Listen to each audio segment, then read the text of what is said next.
everybody, I'm Jeremy Cordo. Peter Clayton's behind the camera. Welcome to the garage. We threw, with a flourish, the garage door open a moment ago and let this beautiful sunshiny spring Adelaide day come roaring in. Now we're recording for Monday, today, but we're doing it on the weekend and we're not actually sure what the weather's going to be like come Monday, but at the moment, what a great weekend. Are you happy with the football, Pete? Well.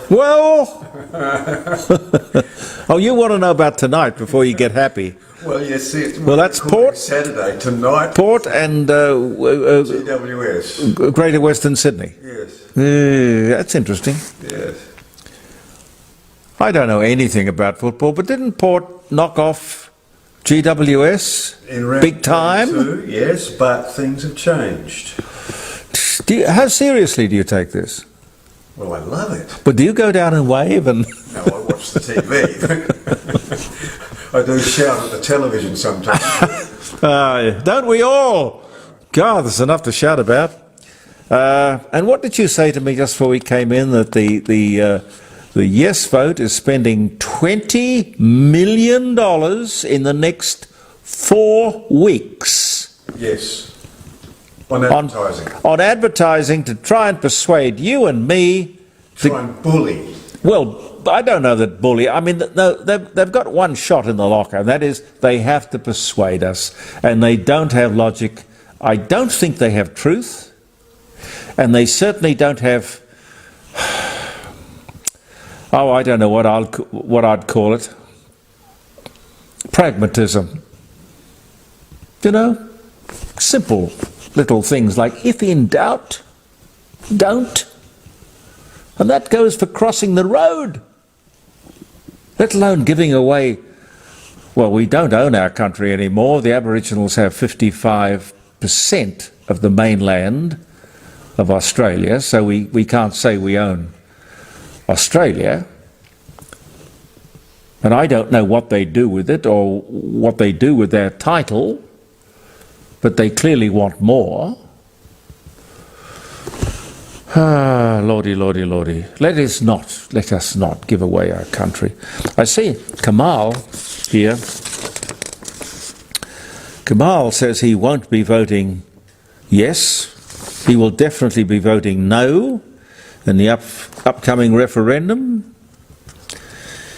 Kamal says he will be voting no. And he said, I don't understand it. Australian entertainer Kamal has said he'll be voting no in the upcoming referendum to this voice in Parliament. Malaysian-born entertainer. He's 88. Wow. All right, just something quickly. Sean said, you know the voice, John Farmer's the voice. You're the voice, try and understand it. Did they think about that when they picked that song? You're no. The voice, try and understand it. We don't. Probably not.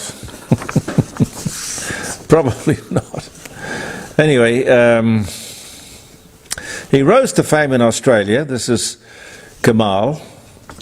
He said he didn't understand what the advisory board would mean to the country or to Aboriginal people. He also shared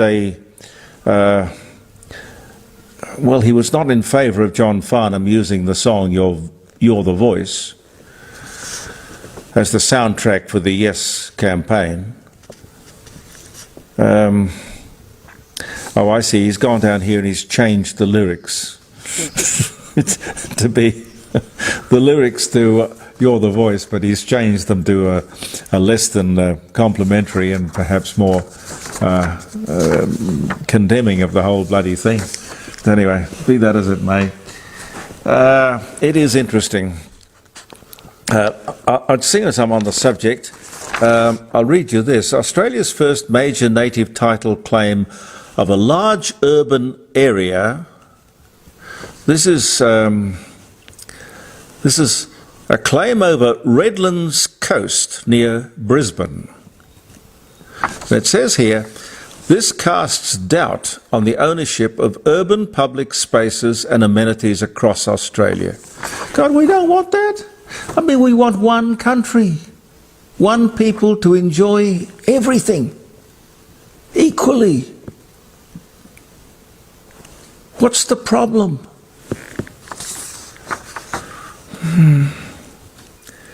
Australia's first major native title claim on a large urban area is clouding the future of popular scenic areas like parks and playgrounds, cemeteries, and even council buildings.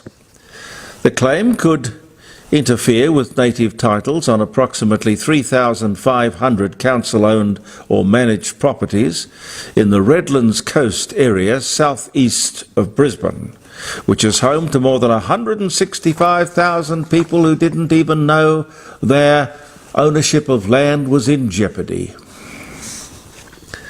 Redlands City Council Mayor Karen Williams said the claim, which was lodged in 2017 by the Queensland, and I can't read it, whatever the tribe was, Aboriginal Corporation, is a landmark case of that all Australians should pay attention to.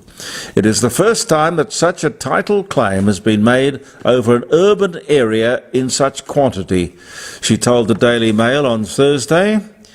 Some of those areas we will defend vigorously because they are important and very important, such as the coastal points in particular, and the cemeteries where, I might add, a lot of forebears and pioneers are buried.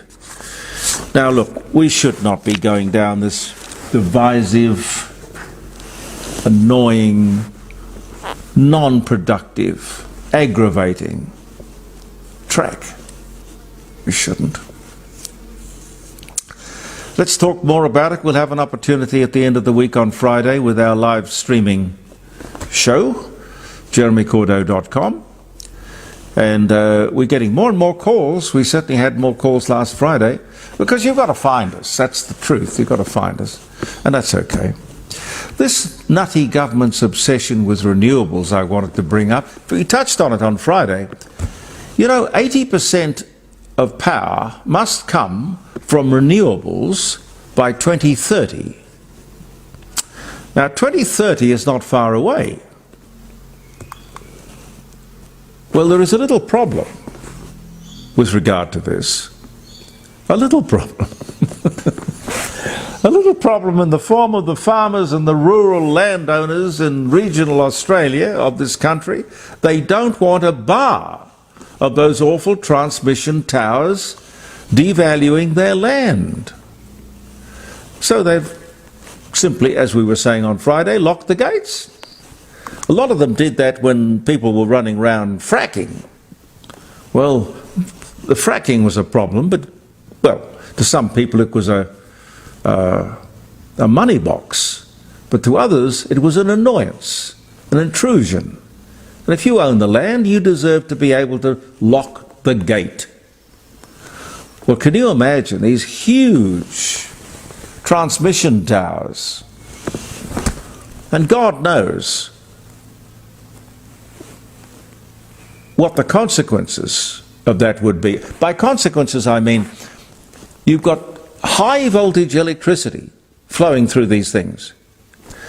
Nobody really knows what the electromagnetic field that these things throw up actually do to human health.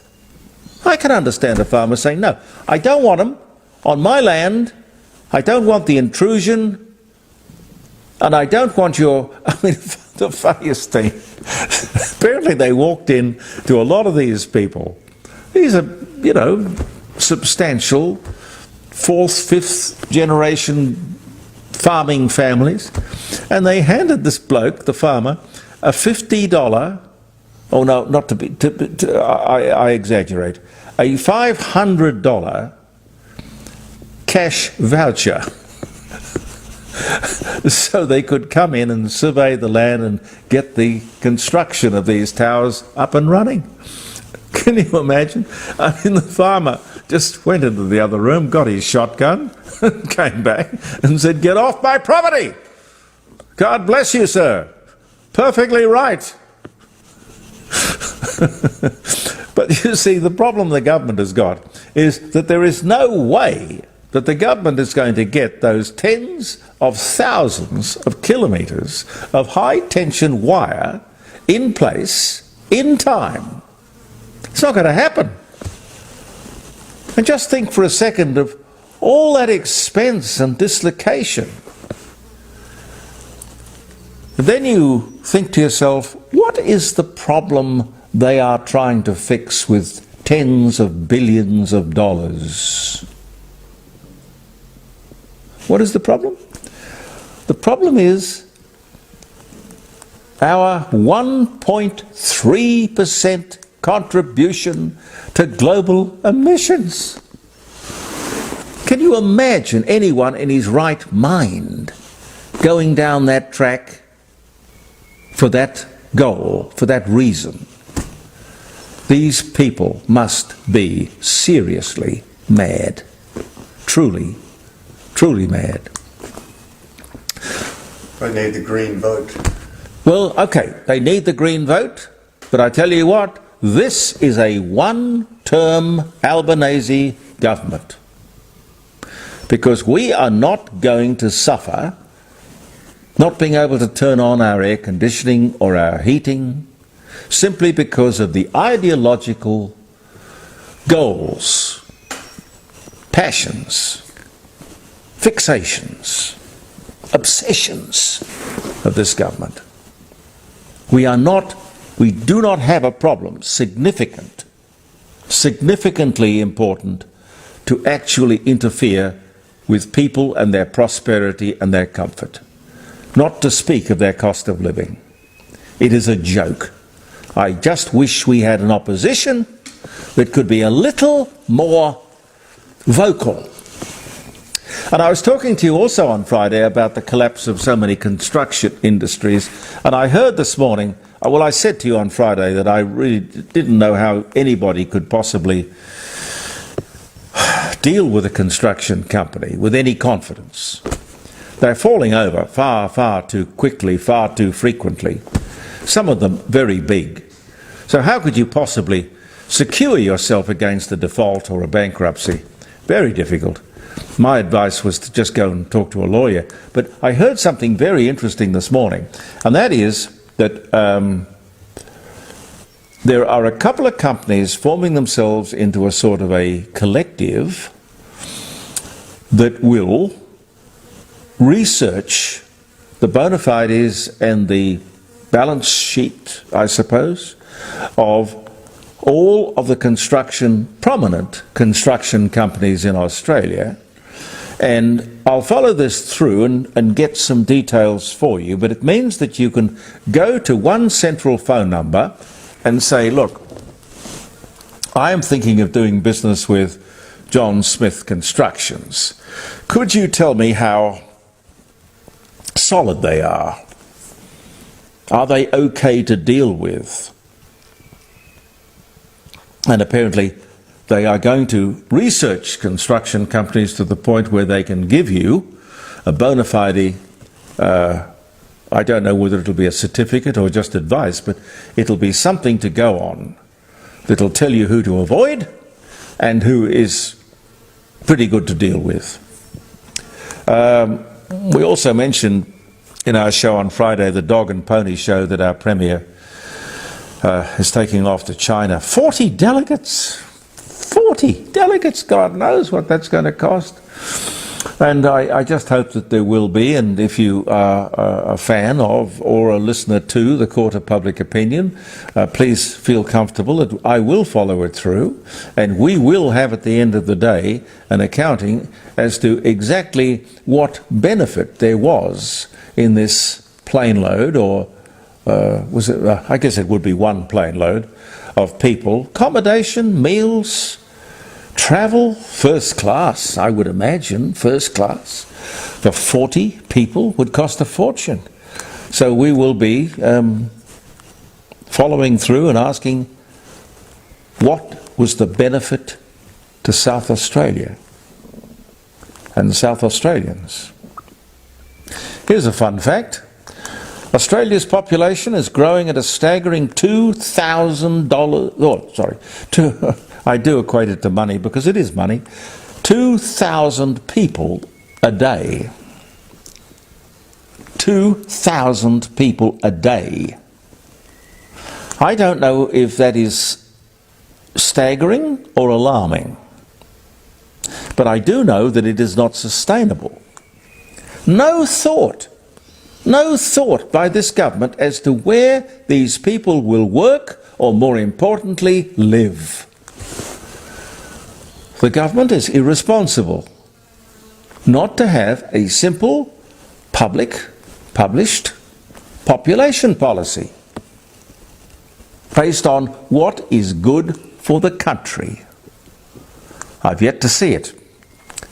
And if I've got time, quickly, energy security. I saw this on the news the other night. It was on the ABC, which is basically the loudspeaker for the Labor government. Energy security, this is what the Prime Minister said. Energy security is economic security. I'll repeat it. Energy security is economic security, which is, of course, exactly what we all want. We all want economic security in this faltering world. Anyway, we've got it on the record. So says the Prime Minister. Perfectly right, sir.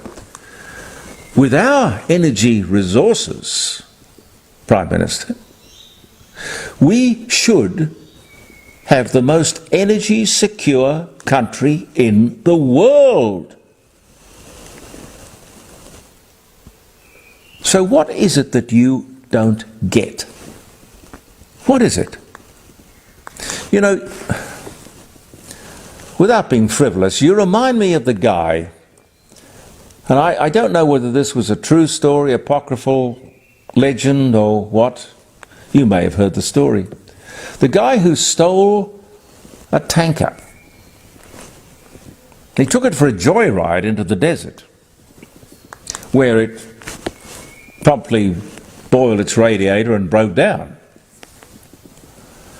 Now the guy died of thirst, horrible death. He stayed with the tanker because he thought that was the best place to stay. People would come look, you know. He stayed with the tanker where he died. Unnecessarily. Because he wasn't smart enough. Prime Minister, are you listening to this? He wasn't smart enough to realise that right there on the back was 1,000 gallons of water. Cool, clean, clear water. So, forget the climate crap. We have here in Australia energy security. We have what we need, and we are not contributing overly to emissions in the world. What we need is somehow for you to come to your senses, but I can't see it.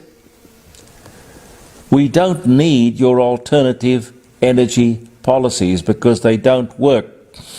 Quite frankly, when you think about it, while they're struggling to get these overhead wires up there by 2030, which they'll never do.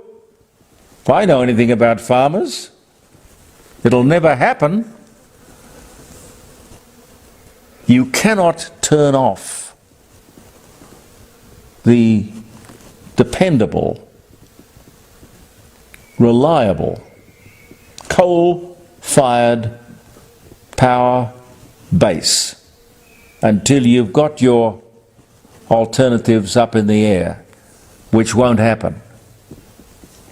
But what you guys are doing, you're running around, you are closing down what is reliable, and needed for what is just nonsense. I'll leave it there for today, ladies and gentlemen. It's Monday the 18th, and my wife is having this fly. Pete, this fly has been in here. No. This fly. I didn't know they lived that long. Where is he? God, but maybe he likes current affairs, or he likes the court of public opinion. I don't know. But I don't kill flies. I don't kill anything. But anyway, my wife says, yeah, I won't go into that. But it's my birthday, so she's written a whole lot of stuff here, which is... No, come on, Jeremy. I shouldn't read that. Yes, come on. Should I read it? Yes, read it. Happy birthday, by the way. Thank you. It says 1945, 18th of September, the almighty, invincible, God only wise is born in Rose Bay. Ah, really. All right, thank you, dear. 1965, Mel Brooks and Buck Henry's spy spoof sitcom, which was called Get Smart, starring Don Adams and Barbara Feldon. Debuts on NBC TV, and it was great. Really good show. Even though it was up against me and Blind Date on Channel 10, I think if I was home watching the television set, I'd have gone over and watched Get Smart. A lady I would have loved to have talked to, in fact I tried to talk to her a few times. 1905 she was born, Swedish actress Greta Garbo. Greta Garbo, born in Stockholm, Sweden. She died in 1990, famous for, after her celebrity, she decided that she, what did she say? I want to be alone. I want to be alone. Anyway, I think she died happy. Lived a long life. Good. 1812, we keep talking about the 1812 overture and whatnot, but the fire, which we started mentioning last week, did go on for quite a while. The fire of Moscow. It burned out after 5 days, 75% of the city destroyed, 12,000 people killed. Tim McInerney, British stage, screen, radio actor, Blackadder, Notting Hill, Doctor Who, born in Cheshire, England in 1956. Jeeves and Bertie Wooster made their first appearance in P.G. Wodehouse' short story, Extricating Young Gussie, published in the Saturday Evening Post in the United States. Derek Nemo. I've got a picture of Derek Nemo over there somewhere. He and I had a bit of fun in the studio. 1930 he was born, British comedian, character actor, all gas and gaiters, born Liverpool, England. He died in 1999. But nice bloke. I liked him. Liked racing motor cars too. Liked fast cars. 1964 sitcom series The Addams Family. Premieres on ABC, runs for 2 seasons in 1964. 1970, Jimi Hendrix, Australian rock guitarist, Purple Haze, The Wind Cries Mary. I'm not into Jimi Hendrix, quite frankly. Never got that guy. Anyway, he dies of asphyxiation at 27. It was kind of popular in the 1970s among rock stars. Did you ever hear about this, Pete? No. They used to sort of tie things around their neck and put an apple in their mouth and hang themselves on a doorknob. Did you ever hear about that? No. No, it's very weird. I read somewhere that was the popular way of the rock stars of the day entertaining themselves. Gee, oh well. And some of them didn't make it through the experience. Ah, well. TV sitcom A Dream of Jeannie, 1965, starring Barbara Eden, as a 2,000-year-old genie. Larry Hagman as an astronaut. Kind of weird. Great show. It was a great show. Great show, but who would have thought? Can you imagine walking in to say to the executive producer and saying, look, I've got this wonderful idea. I've got a 2,000-year-old genie and an astronaut, and the genie lives in a bottle, and you get thrown out of the office, wouldn't you? Anyway, thank God they weren't thrown out of the office. They weren't. Actress and singer Debbie Reynolds, she was 23. American singer Eddie Fisher, 27. Divorced in 1959. I used to talk to Debbie Reynolds regularly. She was a lovely lady. 1955 was when they got married. Well, she was only 23. Lance Armstrong, American cyclist, banned for illegal drug use. Born in Texas, 1971. He got away with it for years and years and years. Anyway, ladies and gentlemen, thank you very much for viewing the Court of Public Opinion, our podcast, and our posting on Facebook. And of course, I look forward to your company, Pete and I, Friday, live streaming from the dining room table, the Court of Public Opinion. JeremyCordeau.com. I hope you'll find us. Believe in yourself. Bye for now.